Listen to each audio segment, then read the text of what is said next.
নমস্কাৰ, মই বিশ্বজিৎ বৰা এভাৰগ্ৰীণ আছামলৈ সকলোকে স্বাগতম জনাইছোঁ। আজি আমি আহিছোঁ গোলাঘাটৰ পৰা 400 কিলোমিটাৰ আহি আমাৰ শদিয়া আহি পালোহি। শদিয়াত এজন কাষ্টমাৰ মিনিমাম 2 বছৰ আগতে মোৰ পৰা প্লান লৈছিলে এইফালে ৰাইট চাইডে যোৱা মেহগনি গছ লৈছিলে আপোনাৰ এইফালে আছে এইটো ৰাস্তা না এইফালে যাব কৈছ আপোনাৰ মেহগনি গছ লৈছিলে। তাৰে দাদাজনে মাতি আছিলে গছখিনি চাবলৈ ঠিক কেনেকুৱা হৈছে আৰু 2 বছৰ 5 মাহ গেৰাণ্টি দিয়া হৈছিলে। পুলিটো মৰ্টেলিটি হ'লে যিমানখিনি মৰে আমি ৰিটাৰ্ণ দিয়া কথা আছিলে আৰু এই কথাখিনিকে ৰাখিবৰ কাৰণে আমি আহিছোঁ। মিনিমাম 50টামান পুলি মৰ্টেলিটি হ'ল, পুলি 50টাও দাদাৰ কাৰণে লৈ অহা হ'ল। বাকী এতিয়া তেওঁ বাঢ়িলে বুলি গৈছোঁ, ঘৰত সোমালোঁ, দাদাক লগ কৰিলোঁ। বাকী এতিয়া বাঢ়িলে বুলি আহিছোঁ, বাৰীখন চাই লওঁ। আমাৰ লগতে আপুনিও চাব, ভিডিঅ'টো স্কিপ নকৰাকৈ চাই থাকক কেনেকুৱা হৈছে গছপুলিবিলাক। 2.5 বছৰ 3 বছৰত এজোপা মেহগনি গছ কিমান ডাঙৰ হ'ব পাৰে ভিডিঅ'টোৰ যোগে জানিব পাৰিব আপোনালোকে। আহক ভিডিঅ'ৰ মাজলৈ সোমাই যাওঁ। ফাইনেলি আমি বাৰী আহি পাই গ'লোহি বন্ধুসকল। এইবিলাক চাওক কি সুন্দৰ হৈছে গছবিলাক। আপোনাৰ 2.5 বছৰ এতিয়া 3 বছৰ হ'ল মোটামুটি। আপোনাৰ 3 বছৰত মিনিমাম 10 ফুটৰ ওপৰত গুচি গৈছে গছবিলাক, দেখিছে। দাদাও আছে বাৰীতে, তেওঁৰ নামটো হ'ল আপোনাৰ ৰামপ্ৰসাদ দলে, ইয়াৰে হয় আপোনাৰ মই চেপা খোৱা।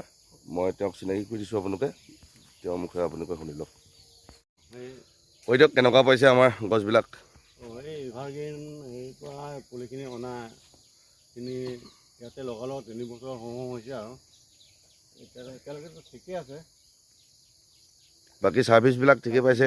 ঠিক আছে। আৰু পুলি মৰিলে মানে বদলি দিয়াৰ কথা আছিলে, সেইবোৰ আনি দিছে যোৱাকালি। হয় হয়, কামটো ভালে পাইছোঁ। ঠিক আছে ঠিক আছে। কাঠাকেইটাও দেখাই দিব।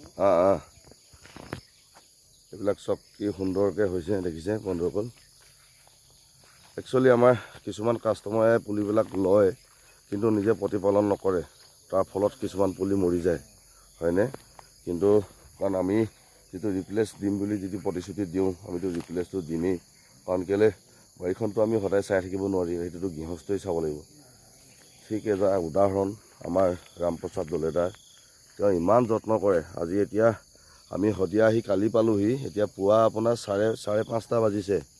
তেওঁ এই 5:30 বজাতো তেওঁ বাৰীতে কাম লাগি আছে, কাৰণ পুলিবিলাক চাফা চিকুণত লাগি আছে। এইবিলাক ঘাঁহ দেখিছে কি ধুনীয়া ঘাঁহ ওলাইছে, এইবিলাক গোমধানো আছে নেকি লগতে। এইবিলাক গছ চব সুন্দৰ, নাই ভেকেঞ্চি নাই আপোনাৰ। খুব বেছি পুলি 30 পিচমান মৰ্টেলিটি এটা হৈছিলে, বাকী আমি 50 পিচ লৈ আহিছোঁ। কাৰণ দূৰ হৈ যায়, দাদাই আমাক 1 বছৰ পিছতে বিচাৰিছিলে। কিন্তু গোলাঘাটৰ পৰা মই শদিয়ালৈ আহোঁ বুলি ক'লে মিনিমাম আপোনাৰ 400 কিলোমিটাৰ ব্যৱধানৰ এটা ৰাস্তা, কাৰণ টকা পইচা যথেষ্টখিনি খৰচা হৈ যায়।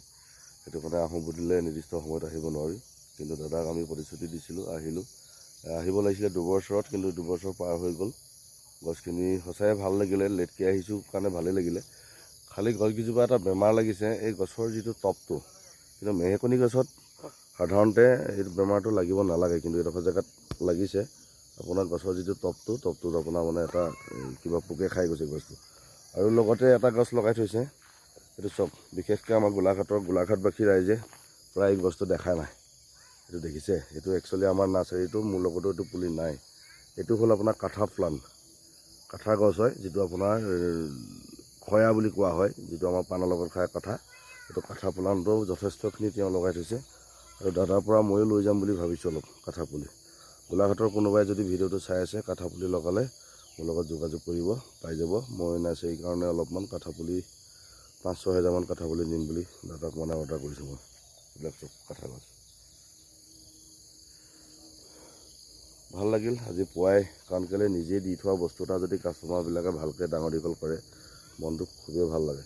কিন্তু যদি এবছৰ 1.5 বছৰ মূৰত আহি যদি গছবিলাক মৰি থকা দেখোঁ বা ভালকৈ প্ৰতিপালন কৰা নেদেখোঁ, তেতিয়া ভাল নালাগে।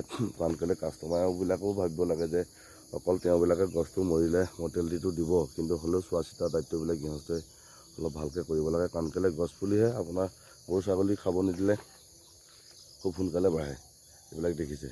একচুৱেলি দাদাৰ লগত মোৰ চিনাকি বহুত দিনৰো নহয়। একচুৱেলি যি 2.5 বছৰ আগত যেতিয়া মই পুলি দিব লৈছিলোঁ, দাদাই মোক ইউটিউবত ভিডিঅ' চাই মেলি অৰুণাচলত মই নামচাইত পুলি পেলাইছিলোঁ। নামচাই এটা ভিডিঅ' চাই দাদাই মোলৈ ফোন কৰিছিলে আৰু একচুৱেলি যেতিয়া ফোন কৰিছিলে আহিবলৈ ভয়ো লাগিছিলে, বহুত দূৰ ৰাস্তা।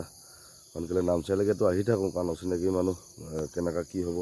কিন্তু লাষ্টত আহি দেখিলোঁ, খুব ভাল পালোঁ দাদাৰ লগত লেনদেন কৰি এইবিলাক চব গছবিলাক। এতিয়া ইয়াত যিবিলাক ভেকেঞ্চি আছে, ভেকেঞ্চিটো ক'বলগীয়া নাই এইফালে বেছিকৈ। আৰু ৰঙা চন্দনো কেইটামান প্লান দিছিলোঁ, এইটো ছাইডত লগোৱা আছে। ইয়াত যিবিলাক ভেকেঞ্চি আছে চাইডে চাইডে ক'ৰবাত, তাত এতিয়া মিনিমাম ৰঙা চন্দনৰ প্লানটো লগাম বুলি দাদাই কথা দিছে। কিমান লগাই আৰু 200-300 যিমান খায়। আনকালে মইতো সদ্যহতে মিনিমাম 5-6 দিনৰ ওপৰত মই সদ্যহত বহিম। কিছু নতুন নতুন অৰ্ডাৰ আছে।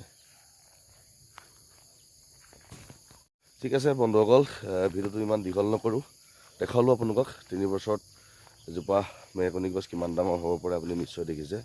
অৰিজিনেল যিটো ৰেড চুইটিনিয়াম আফ্ৰিকান মাহাগনি হয়, এইটো আপোনাৰ মাহাগনি প্ৰজাতি সৰ্বসাধাৰণতে 3টা প্ৰজাতি থাকে, ইণ্ডিয়ান, আছিয়ান, কিন্তু এইটো হ'ল আপোনাৰ অৰিজিনেল যিটো আফ্ৰিকান ৰেড চুইটিনিয়াম আফ্ৰিকান মাহাগনি। আপোনালোকে ভিডিঅ'টোত ধৰিবই পাৰিছে, চব সম্পূৰ্ণ এডাল হয়, দেখিছে। এইবিলাক চাই লওক। ঠিক আছে, ভিডিঅ'টো ইমানতে সমাপ্ত মাৰিছোঁ। সকলোকে জয় অসম।